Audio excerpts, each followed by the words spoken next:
Hi everybody, it's me again, Billy, and this is Antioch, Chapter 6, Devil's Mark. A dried mixture of mud and ink crumbled from Michael as he walked through Moreau's sunlit silence. It should have been a bustling, happy town. The cobbled path passed deserted homes and businesses before branching from the main road and expanding into a circular courtyard, the marketplace. A stone well stood in the center, its small wooden roof angled and shingled in the fashion of the surrounding storefronts. And next to that stood a ghoul. Michael paused in plain sight, watching. Unaware of him, it stooped and picked up something small and shiny from near the base of the well. Then it teetered back and forth until the object fell from its senseless fingers. The ghoul bent to retrieve it and resumed teetering, only to drop it once more. Michael set down his scabbard. He shouted, "Here, devil!" It turned and lurched toward him. He lopped off its upper right half, strode through the smoke and arcing fluid, and started looking for what it had been playing with. It was a copper coin. Michael picked it up, wondering what sort of fascination it could have held for that mindless monster. Then he heard shuffling sounds from the narrow lanes all around. More were coming. Stepping out of the shadows and into the day, the ghouls were a rotten mockery of the old marketplace. Michael charged. The courtyard became a slaughterhouse, and the former residents of Moreau herded themselves into it like bloodthirsty cattle. Michael met them, shouting, "Come, devils!" And they came, in dense, tripping crowds, to be cut down 2 at a time in the alley's mouths by that unstoppable sledgehammer of a sword. Michael shouted and swung for what felt like hours, and kept shouting long after the last had fallen. Smoke swept north from log jams of carnage in the courtyard, the bodies of hundreds. Ink lined the awnings, posts, and walls, and diffused with the rainwater in the cobblestone's grooves. A lonely screeking came from the well's winch as Michael cranked up the bucket. He lifted it to his mouth and drank brackish water from it. Traces of the ghoul's rot fizzled in his throat and stomach, cleansed by Rynn. Michael poured the water over himself, bathing as much of the encrusted mud and remains from his habit as he could. The ghoul's coin sparkled in the water at his feet. He picked it up again, the majestic impression of Gabriel's profile on it in low relief. That was how Moreau had honored their favorite son's ordination. Michael remembered Gabriel saying, "It might be the least of our currency, but it's good enough for a squad of herring or a bag of taffy." Gabriel wouldn't have preferred to be on one of the more valuable coins. He just liked to point out that he wasn't. Michael didn't want to think about telling him. He set the coin on the well's stone lip and left. The cobblestones ended there. Wood planks paved the ways through town to the coast. Following one end, Michael was about to start shouting again, when he heard strange noises coming from the harbor, like small thunder calls. He broke into a run. As he neared the source of the mysterious sounds, he found corpses where the cottages stopped. Rounding the corner of a dead bait shop, he discovered a field of fallen ghouls between the buildings and the piers. Smoke drifted up out of curious holes in their backs and chests. Michael went out to investigate. Bullets punched through his mail, broken ringlets, chunks of flesh and blood following them out. A shot grazed his left cheek, shattering his jaw near the ear. His vision went dark. Then he was on his hands and knees with a powerful urge to let go and to sleep, his life falling out of him. Michael had to concentrate to open the way. At that moment, he couldn't have recalled his own name. He would have bled to death then, if not for a strange bit of luck. A bullet hit short into the boards, ate through the ground, and shot back out at a quarter of its speed. It struck Michael above the knee, burrowed the length of his thigh, and lodged itself next to the bone. The painful jolt woke him up like a slap to the face. He remembered what to do. Light beaming from his wounds, he brought up one foot and tried to stand.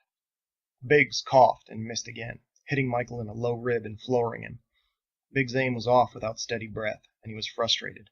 It was bad enough he was about to die. He didn't want to die a bad shot. He kicked out the case, locked the bolt, and aligned his sights, a hair's breadth up and to the left. The bullet would drift from there to the head. He knew the wind in the distance, if he could just keep from coughing during his squeeze. Andelin shouted, "Down! Down! Down! Down!" Biggs took his finger off the trigger. The others complained. "What are you doing? That turkey isn't down, man." "Yeah, Biggs is on point." Andelin had moved her spyglass back to Michael because there were no other targets, and she wanted to watch one die. But she saw something different in the way he moved, something other than blind determination, self-preservation. She said, "That is not a bowron." They watched through their scopes. Michael regained his feet and ran for cover in the bait shop. The sailor's jaws dropped. "We shot a guy, man!" "There's no way to cross the smoke." "That guy's gonna die." Andelin said, "No! You do not see? He came through town. Only someone like Zeke could have done that. She pushed out in front of them and fanned her arms, shouting verbose apologies across the killing field. It was not our intention to fire upon you. Please disregard that act of aggression. The rest of them dropped their rifles and started waving and shouting as well. Michael peeked out of the broken window. On the end of a pier, about 200 yards away, there were people waving and shouting. Living people. He couldn't make out what they were saying. He knelt, contemplating the holes in the corpses outside, and the damage in his body. They'd done it. He didn't know how or who they were, but he was sure they'd mistaken him for a devil. He leaned halfway out of the bait shop's doorway and waved back. They responded with more enthusiastic waves and shouts. It was a friendly standoff that lasted for a tense minute. Then Michael went out to them, jogging right through the smoke. The sailors were astonished. Man, look at this guy. Cap was telling the truth. Unprecedented. As Michael approached, the sailors saw evidence of their accuracy. Finger-width holes riddled his armor, and an evil scar carved a trench from his mustache to the back of his neck. But there were no open wounds. Andolin uncovered her face.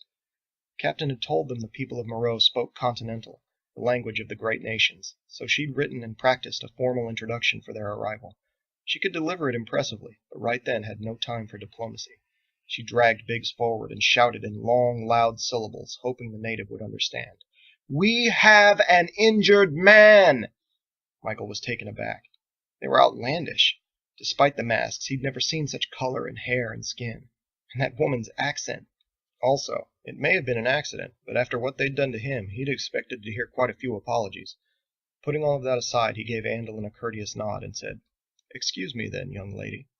He lifted his left hand, unfastening the gauntlet from the sleeve, and said to Biggs, "May I offer you hospital, sir?" The way Michael spoke surprised them. Overseas it would have been described as quaint. Biggs said, all right. But he didn't think Michael was quaint. Michael looked like a diabolically polite proctologist, and Biggs had just put him in a pickle with the Springsteen boss. He had to guess what Michael meant by hospital. Michael said, "Here, you'll want to lie down," and helped him to the ground. The rest of them gathered around, removing their masks. Michael laid his hand on Biggs' forehead, and then, before opening the way, took some extra time to examine the Wren's natural reflection in him. It radiated from the smoke's infections, surrounded a lump of metal in his hip, like the one in Michael's leg, and showed an extensive cancer branching through his body in ghostly veins. Michael had seen cancer many times before, but never one like that, in someone so young. Biggs seemed to be in his early 20s, but would have died from it within a month. Despite the curious ailment, Biggs was only a man. Michael flooded him with Wren. Biggs' eyes rolled back and his body went stiff. A brief red glow pulsed once under the skin where the cancer had been. The sailors had never seen anything like it. "Oh no, Biggs is dead!" "Nah, man, that's like a knockout or something." "Unreal." Biggs regained consciousness about a minute later, and found his friends surrounding him and staring. He said, What's going on?" Andolin was kneeling beside him, holding his hand. Drake said, "Now he's got amnesia." Michael wasn't familiar with the term. He was familiar with that sort of reaction, though, and tried to reassure them all. "This is normal. Don't worry." Amazed, Ditch tapped Drake's chest with the back of his hand. "See, Pinhead, I told you, he got knocked out. I seen guys go out like that 100 times, just, not from getting hospitaled." Andolin helped him sit up. "Everything is under control, Biggs. We are safe. How do you feel?" Biggs was dazed, but he said, "I'm all right." Then he tensed, noticing his mask was off. So were theirs. Naked air. He was scared, but at the same time felt strong and healthy, like an oppressive weight had been lifted off of him. He couldn't remember past being a part of the line on the pier. The others had to tell him what had happened. Biggs turned a huge smile on Michael and said, "Thanks, mister." The sailors cheered and patted Biggs and Michael on the back. Michael smiled too. "You're welcome." He didn't share any of what he'd discovered in Biggs, the bullet, or the cancer, because he didn't want to discourage any of the others from cooperating with his examinations. "Is anyone else hurt?" Drake raised his hand. "Ooh, me, do me." Michael motioned him over. Ditch pointed and cackled when Drake passed out. Michael recommended they all receive hospital, saying it was healthy and customary. They submitted to him with introductions, apologies, and gratitude. None of them looked older than their early 20s, no more than children to Michael, but inside they showed peculiar signs of age. The first had been Biggs' cancer, but then Ditch, though shaven, had John's horseshoe-patterned baldness in his scalp. Andolin was somewhat menopausal. Individually, they would have been no more than intriguing abnormalities, but across a group like that, Michael found them especially curious. The sailors whooped and congratulated one another as they regained consciousness. They discussed their next move and waved at their friends on the Grace, who they knew were watching from afar. "This is astounding! We can sleep on land again! We're finally here!" Michael couldn't believe what he was hearing. "Are you all mad? You can't stay in Moreau. Hundreds of people have died here. It isn't safe. You have to go back where you came from." Confounded by them, he said, "Where did you come from?" And thought, "And why are you waving at the sea?" Michael looked out over the water. When he saw their distantly anchored ship, his mouth fell open. He'd seen the impossible. The sailors exchanged ominous glances. Andelin took a folded note out of her pocket and handed it to him. "Michael, we are the crew of the refugee vessel Grace, sailing out of the Great Nations. This is a message from Zeke." Michael accepted it mid-stun. "Zeke?" Andelin said, "We do not know what that letter contains. None of us can read those symbols. We have been instructed to present it to the Circle. You are a member of the Circle, are you not?" Michael nodded, surprised she'd named his order. That wasn't even common knowledge in Antioch. Then, upon unfolding the note, he was shocked to find 3 short lines and a signature in sacred script. "Armageddon is arrived. Break your silence. Open the library. Ezekiel." Only those ordained in the church knew the script, and he'd never heard of Ezekiel. Michael sat down on a pier post and studied the note. He rubbed it in his fingers, put his hand through his hair, looked around, and then read it again. I don't understand. I don't understand any of this. You honestly come from overseas?"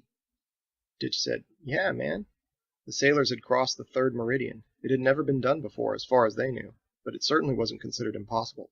Not like what Zeke and Michael could do. For Michael's people, sailors and pirates from overseas were very much like wizards and pixies. It was generally accepted those things didn't exist, and seeing them was the mark of a loon or a rube. And for a man of the church, the contents of the note were just as challenging. Michael didn't know where to begin. He gestured out at the smoking corpses.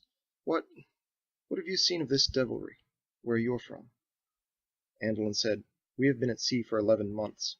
This is what became of the world we left behind."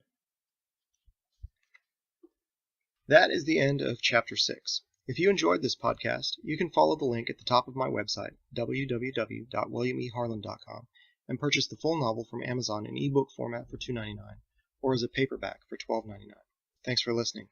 Tune in next week for Chapter 7, Ghost Ship.